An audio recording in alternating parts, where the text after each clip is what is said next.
All right, I'm recording. Okay. Dr. Lamb, if you would go ahead while I'm talking and go um, to your to the AppTel template, and let's go to task 3. I want you to go to the growth plan for me. Um, while Dr. Lamb is going there, first of all, I hope all of you have had a good week, and I know you're very, very busy. It's that time of the year. Whether you're in an accelerated graduate program or not, there's just a lot going on where you work. It's just that time of the year, no matter what. With that being said, I have communicated with several of you today. You know who you are. You know if you still owe me work. You know that if you just know where you are, and it's left up to you to make it happen. Time's running out. We've got 2 weeks left, and we've got a lot to do, as you're going to find out tonight, to complete what you have to do on your end in 2 weeks. I know it can be done because many of you have successfully submitted task 2, and I've cleared you. You've already put it in the AppTel assignment Dropbox, and on to task 3, and I have had a handful of you to complete task 3 already, Dr. Lamb, and I'm very successful with that. So I know that what we have shared with you, I know that what we're doing is right, because if it wasn't, then that many of you would not have been able to be as successful as you are. So I am commending those of you that have moved on. Some of you have had some extenuating circumstances, and by all means, I do understand emergencies happen. My condolences to those that have lost loved ones, those that have been sick. You're recuperating. I have worked with you, and I will continue to work with you, but you still need to know that we're working with a time constraint, and with all that being said, you're going to have to figure out some things on your end to be able to make this happen over the next 2 weeks successfully. So please know that I'm pushing, not uncompassionate, but I still know what the end result has got to be. I want us to look at task 3. I'm not going back over task 1 and task 2. You know what has to be done, and if it hasn't been done, you know what's got to be done. I want to specifically look at task 3, and I want you to look at the description, because the wording is very, very important. The candidate, which is you, will assemble. And I want you to look at will assemble. That means you're going to put somebody together. You're going to put your team together. So it's very important that with this task that you are working with your established PLC team. And I would hope that you are able to get your administration involved with this as well. It's very important if you can. I know they're busy, but invite them at least. But you're to assemble and lead a team of colleagues to develop a teacher empowerment. Dr. Stedman? Yes. I lost your sound.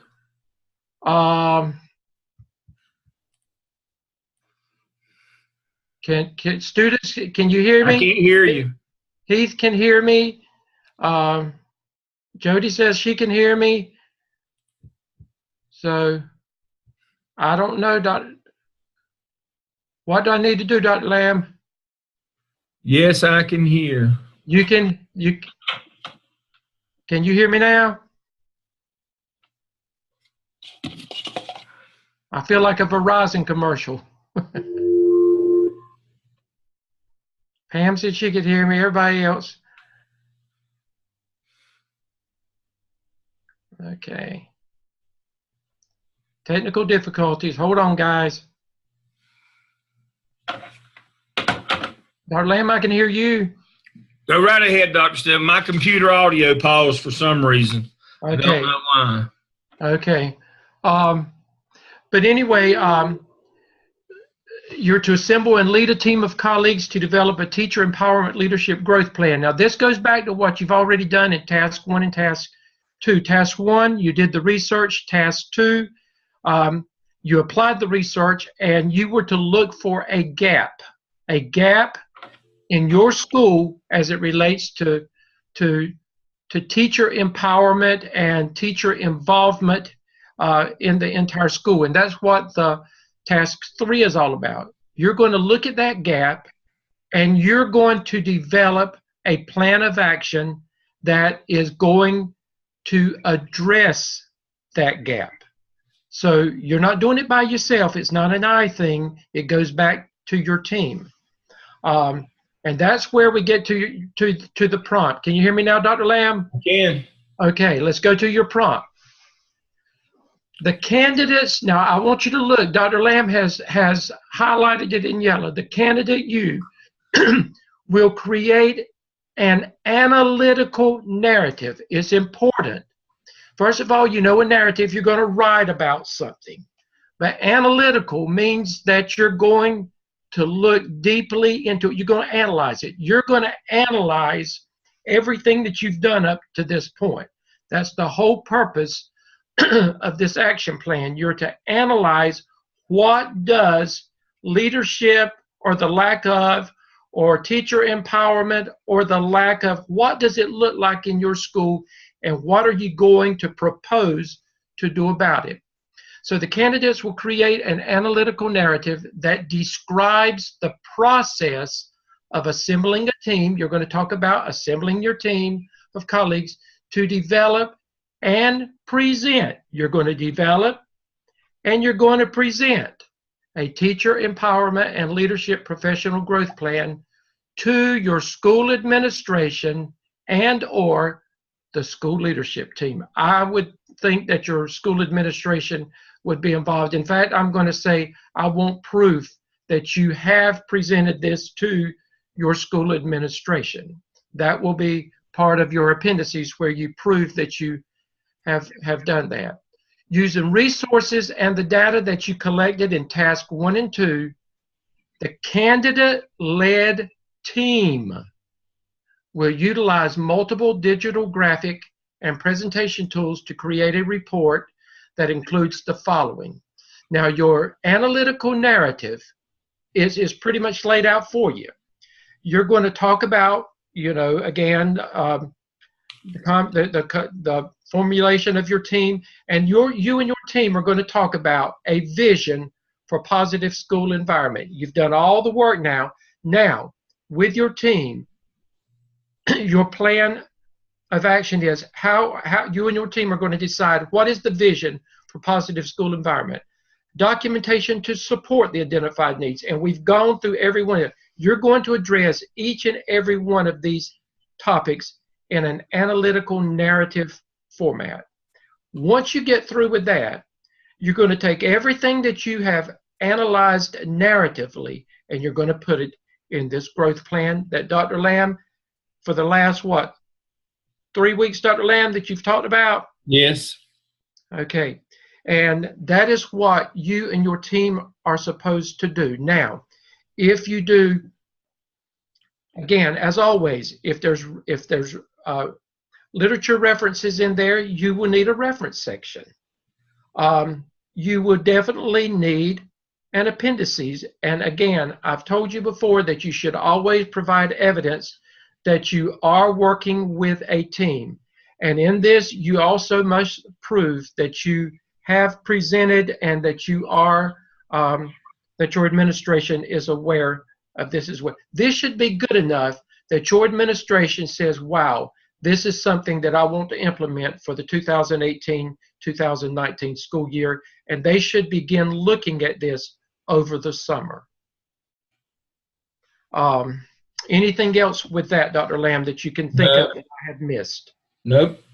Dr. Lamb, would you go on and explain one more time what task 4 should look like? All right.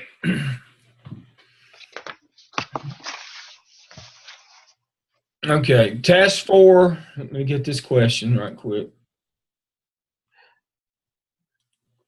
Yes, Jenny. Yes, yeah, it is your PLC. Yeah, you can always add somebody to it, or if somebody leaves, you can take away from it, but it should be pretty much the team that you started with. Okay. All right. Task 4. You did 12 of the competencies. You had 8 required, and you chose 4 more. So that left you 9. The 9 that you didn't do in the app cell, you do in the app tel. Let me say that again. You did 8 required and 4 at your choice for a total of 12 when you did task 5 of the app cell. Now in task 4 of the app tel, you will do the other 9 that you didn't do in your app cell. Then you will copy and paste those into your competency analysis for this semester. Now, again, when you do competency analysis, you're going to say, but there's 23. No, there's 21 competencies. And then there's 2 instructional ones, and the 1 instructional and 1 assessment, kind of summary of what you learned instructionally and assessment-wise this semester. Don't email me. Don't call me that, oh, there's 23, and you said there was just 21. There are only 21 competencies, and you got to put these in there. But there's 2 summary questions. I've already explained that to you. So don't be the village idiot and email or call me about the 2 other ones. They're not any extra. Those are 2 summaries. You know, this is an IQ test. So keep that in mind. All right, let's move along here. I want to cover tonight with you, we've already covered the OMA. I want to cover tonight with you the second thing that you will have to do this summer. Now, there is a reason why we are kind of priming you to right now. We're not expecting you to write these as we speak, but we are expecting you to look at these things and see, I might better collect some of this information before school's out. And so as we work through this right now, I'm going to highlight those for you, things that I think you probably might need to just gather that piece of information before school is out. As I told you last time, you need to gather up your school report card and your SACS information for task 1 of the OMA before everybody gets gone this summer and nobody can tell you where that information is. That's one of those clues. Again, that's an IQ test. You might want to find those things that you need for OMA task 1 before everybody gets gone and gets involved in testing. Now, when we start the skip, this is your stakeholder community involvement plan. Now, remembering that the purpose of all of these activities that we do, these evidence artifacts, is to increase student achievement, period. But we do it through different ways. In the app cell, we attempt to increase student achievement by addressing our instructional program. In the app tel, we attempt to address student achievement by building a staff development or a growth plan. That's a staff development plan. In this particular, in the OMA, we seek to improve instruction by linking our master schedule and the budget, the school budget, to the school improvement plan. School improvement plan has initiatives. Now, for those initiatives to be successful, one, you've got to design your master schedule to support that. For example, if you want to improve your math scores, then you need to put some extra math time in your daily schedule. Also, you need to put financial resources behind that if it's buying manipulatives or blocks and sand or whatever level you're at. You know, what you're supposed to learn in the OMA is that your master schedule and your school budget must support the school improvement plan if you are to improve instruction. So that's the management piece. Now, the fourth of the evidence artifacts is the skip, and it's getting parents and community to help their children improve their academic performance. So the first thing that we're going to do in prompt 1 of task 1 is we're going to conduct a needs assessment. Now, you know what a needs assessment is. To determine gaps in communication. Now, I'm going to stop right there. This is where about half of you will fall off the wagon. And just make me mad as fire this summer. It says gaps in communication. I don't want to talk about instruction. I don't want to talk about master schedule. I don't want to talk about staff development. I want to talk about gaps in communication with your parent and school community. That's what I get needs assessment has everything in the world except gaps in communication. Again, this is not a trick. This is not some gag about who's buried in Grant's tomb. For the purposes of this exercise, that would be Grant. It's buried in Grant's tomb. This is not a trick. You are to determine gaps in communication between internal and external communities. That means school and parents and community members. It's just that simple. Don't give me some needs assessment on something else, on what we need to do better on test scores. We've already done that part. We're looking for things. We're going to set some short and long-term goals. Our short-term goals are going to be related to communication things, utilizing social media. We used to do phone trees and email, but now it's Twitter, Facebook, designing a school's web page, getting on great schools. There's several websites that you can get your school on that gets the word and the information out. There are several social media platforms that you can use to contact and communicate with parents.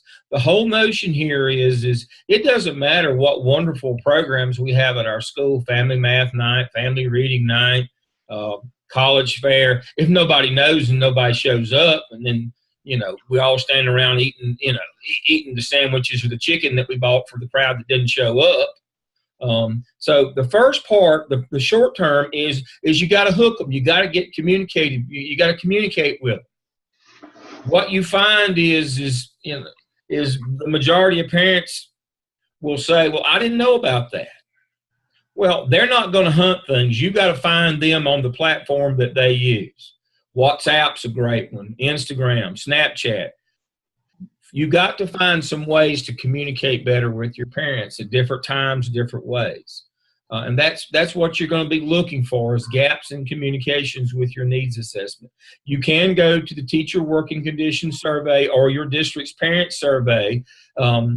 You have those in all of your districts, North and South Carolina. I'm sure that even some of the private and charter schools do some surveying of parents, that there are some questions on those surveys that address communication. But you might want to take that a little bit further, but you need to determine what the gaps in communication are between the school and the school community, parents and community. Dr. Lamb, those that have their most recent advanced ed reports would provide some of that information as well. Certainly will, and that's why we said go ahead and find. Remember, I told you last week, go ahead and find your SACS or advanced ed report and your state report card. You're going to need them this summer. Thank you for reminding me, Dr. Stedman. That's another reason why you want to find those now before everybody goes home for the summer.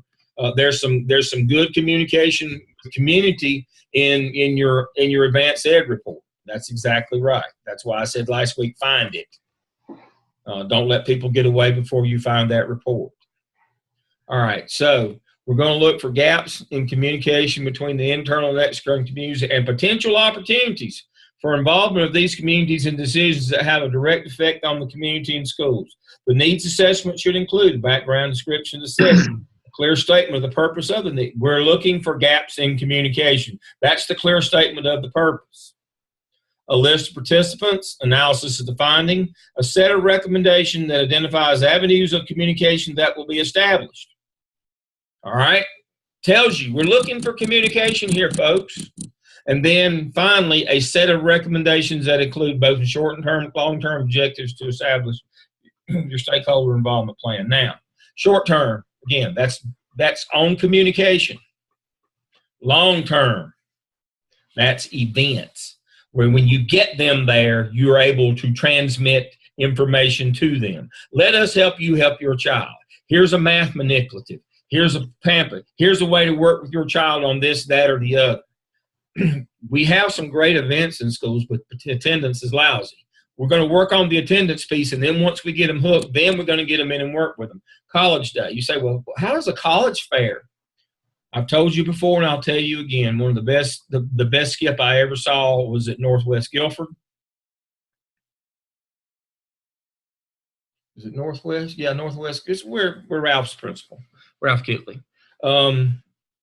They put together a college fair, and what they did on every table. It was sponsored, their big sponsor was Novant. It was all these medical profession jobs. And on every one of the tables from all the companies and all the jobs, it had the college degree you'll need and the advanced courses you'll need to take in high school. and they had little flyers that parents could take home. Guess what? When those kids got their electronic registration information, parents were standing right there and saying, "Make sure you take this course," and all of a sudden their enrollment in higher level courses exploded. Kids started doing better. Kids had a reason, and the community supported it. They had food for them. They brought the parents out, and it really built a sense of this is important. And it was an excellent way to utilize the community and parents to help their kids achieve more. But it can be family math night. Let us help you help your child. We are just a part of educating your child. We assist you. And so once you get them communicated with the short-term goals, the long-term goals are events where you have them in and you work with them to help their child academically. It's not step team. It's not a barbecue. It's not a ball game. It's not talent night, talent show. Those are all wonderful things, but that's not what we're talking about. Our long-term goals are academic-based events at the school where we give parents and community members the opportunity to provide them information or to get them to help us with their children. These activities must be academically oriented. They can't just be fun things to get people in. I've told you before, if it was just about getting parents, if just getting parents to come to your building would raise your test scores, then then I would suggest in the western part of the state have a womanless wedding, in the Piedmont have a barbecue, in the eastern part of the state have a donkey basketball game, and you'll kill it. The parking lot won't hold everybody, but it won't make your test scores go up. I was principal in central office in Charlotte, Mecklenburg, the 10 years that, or 11 years that 10 of those 11 years, Independence High School won the state 4A football championship. They were bigger than most colleges in terms of their Friday night crowds. They had 30, 40,000 people on their campus for ball games, but their test scores didn't go up. That's not what we're talking about. We're talking about events that lead directly to academic achievement. The back bounce is academic achievement. All right. Second part of the skip prompt 2, and this is straight from, let me get a question here. Dr. Lamb, while they're doing that, don't forget about when you're looking at this to look at the stakeholders in your community. And I know you have to be careful, but your faith-based community is very, very important in getting the community involved in your school. So make sure that as you can, look at that faith-based community. Oh, yeah. Developing this. Parkland High School in Winston-Salem, they were working with their Hispanic community, and the first event they had 4 people, and then they got involved with one of the local churches and Reverend Jose, and they were killing it after that, 200 people. And so it really turned their school around. Chase said a great event would be described the EOC assessment. Yeah, EOC night and EOG nights are great nights.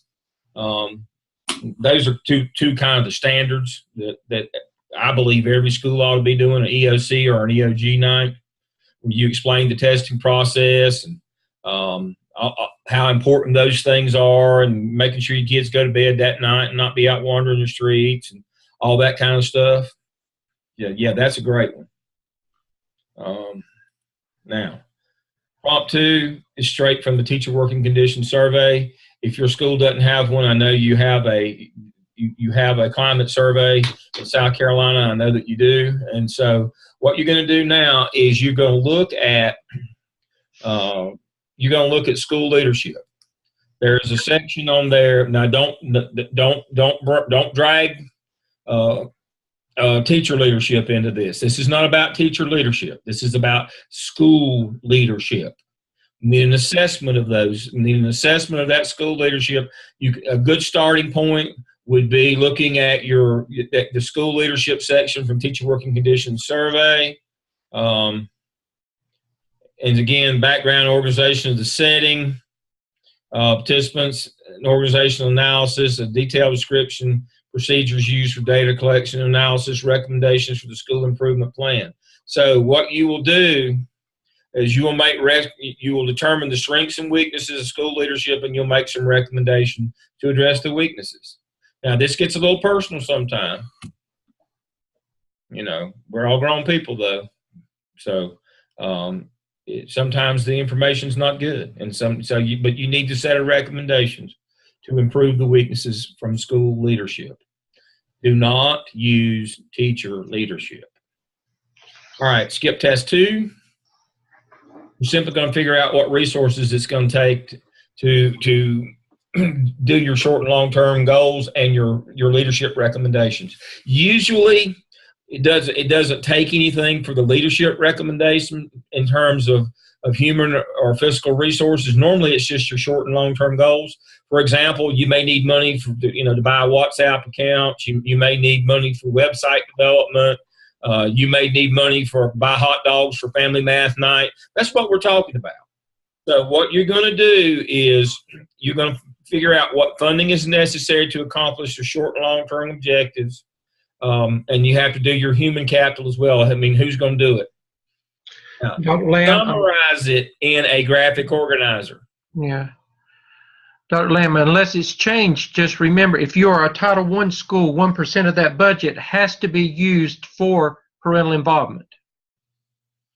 That's correct. And you can even correct me if I'm wrong, you can buy parents food with that money, can't you? Yeah. There's a portion of it that is used to feed the parents during parent nights. So just be aware of that. And I want to see dollars and cents, and I want to see people's names or positions. If you put staff down, I'm going to send it back. That's another IQ test. Staff never did anything. It's okay to put assistant principal or counselor, something like that, but don't just put teacher. Identify who the person's responsible in terms of what it's going to take human capital wise and what money it's going to take. Remember, we're gonna build another one of those famous graphic organizers that have all those parts in it. All right, and then your marketing plan is the same thing we do every time. We started out with an action plan, then we had a growth plan, and now we're going to have a marketing plan. And it's going to look just like all the others. It's going to have activity, timeline, persons responsible, resources, formative assessment, summative assessment, goal, and indicator of success. Let me remind you, formative assessment is to make sure the adults are following through and it's a fidelity check, making sure that they're operating with fidelity, that they are doing what they're supposed to do. That's a formative assessment. Summative assessment is how we're going to measure whether this is working or not. That's going to be our test scores. Too many times students get caught up in, well, this was a great success because we had a lot of parents turn out. Well, that's a good, that's fine. That, our goal is to have 400 parents come. Well, that's fine, but that's not that's not the purpose, is to have a big party. The purpose is to get them out for the intent of raising test scores. So your goal should be to raise your test scores. Your indicator of success could be, we move them a little bit, but your indicator of success could be that you did have 400 parents show up, because you haven't got your test scores yet, but you might have 2 indicators of success. One is how many parents come and how much did it move the needle. What if you had 400 parents show up for EOG night and your scores didn't go up? Would you consider that to be a success? That's not a rhetorical question. Think about it. Somebody chime in on that one. If you had 400 parents to show up for EOG night, end of grade test night, and your test scores didn't go up any, would that be a success?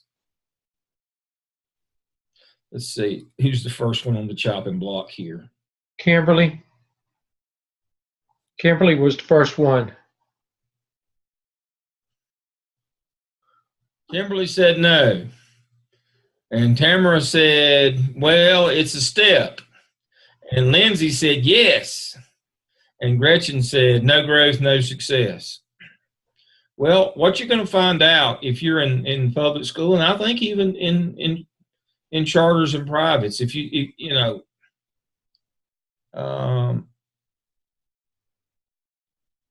I think it could be a good first step, but the answer is no. I told you, again, when I started going over there, when I started going over this, when I told you that the purpose behind each one of these is to improve academic achievement. Too many times in our business, we mistake effort for outcome. And as we say in golf, there's no pictures on the scorecard. Either you parred the hole or you didn't par the hole, but there's no pictures, there's no explanation. There's no caveats on your state report card that said their test scores didn't grow, but boy, they had a great time at the EOG night. And in the end, I hate to be hard-hearted or mean or whatever. Well, I really don't hate to. I just hate to publicly. But in the end, it's about results. Outcomes matter. Kids deserve it. It is a good first start. But if I had 400 people show up and my test scores didn't go up, I would be looking at the content of what we did with them while I had them there. It might not have been focused on the right thing. Just getting them there is of no value. Getting them there and getting something in their hand or getting them information that they will then use with their child is what we're looking for. So in the end, we got people to come out to our program that didn't help us on our test scores.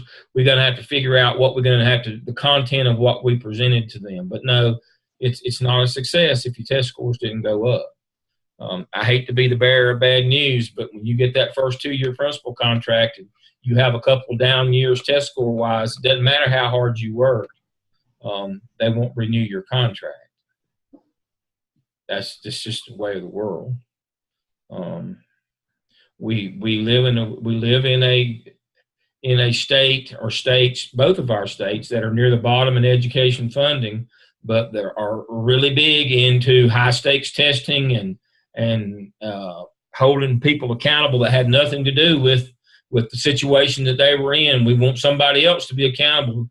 The lawmakers that didn't give you any money and cut your budget, they don't want to be held responsible. So they want you to be held responsible, to be the fall guy, because if you aren't, then people will start looking further up the line at them, the people that aren't actually funding education. So you're going to be in that position.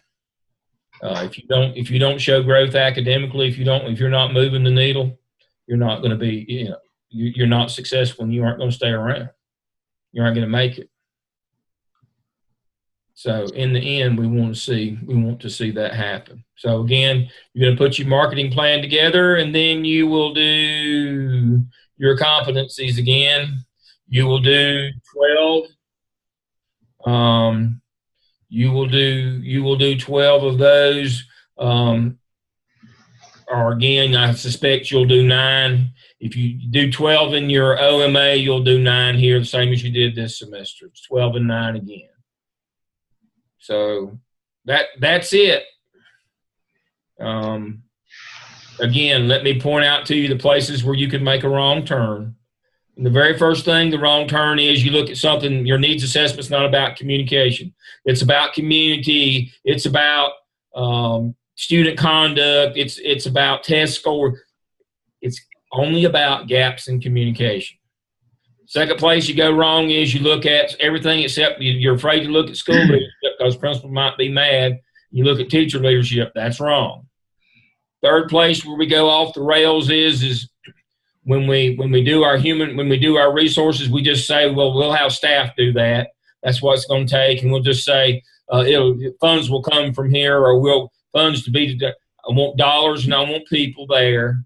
In your marketing plan, we'll make sure we have all those columns we always have in our graphic organizer, and then if you did 12 when you did your OMA, if you did 12, you do the other 9 just like you did this semester. And so that's what you're going to be doing this summer, and you will have to do task 1 of the CAP, and I believe I'm going to talk about that next week. Dr. Lamb, realistically, now you correct me if I'm wrong, there's 10 weeks in the summer. That's correct. So that would mean 9 tasks. That would need 9 tasks. So, you know, I would say with the OMA, you've got approximately 4 weeks. With the skip, you've got approximately 4 weeks, and then you would have a week to do the one other evidence, and then that would give a cleanup week, the 10th week, to get everything finished and finalized. I think that would be a good plan, Dr. Lamb. Oh, yeah. Oh, yeah. And you've got, when you finish with me, and you're gonna, some of you will be finished soon. I would take one deep breath, and then I would get started on whatever I could get started on, so that I would not be so overwhelmed this summer. Do what you can. Use your time wisely.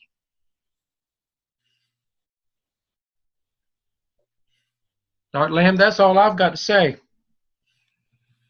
That's why I said we should be done in 45 minutes tonight, and we're done a little quicker than that. Let's take a few questions. Okay. Finish the AppTel, play 18, and start the OMA. That's what Chase is going to do. That's a good idea. That's a good idea. All right, let's see who we got here online with us tonight. There's Nathaniel's asleep. I don't blame him. I put people to sleep. I'm better than Sominex. All right. All right. I think that's it. I think we've got, again, those that owe me stuff, get it to me. All right. Okay, Dr. Lamb. I'll send this to you in a few minutes, Dr. Stedman. Okay, and I'll get it to you guys later on tonight. All right. Everybody have a good week. Okay, bye.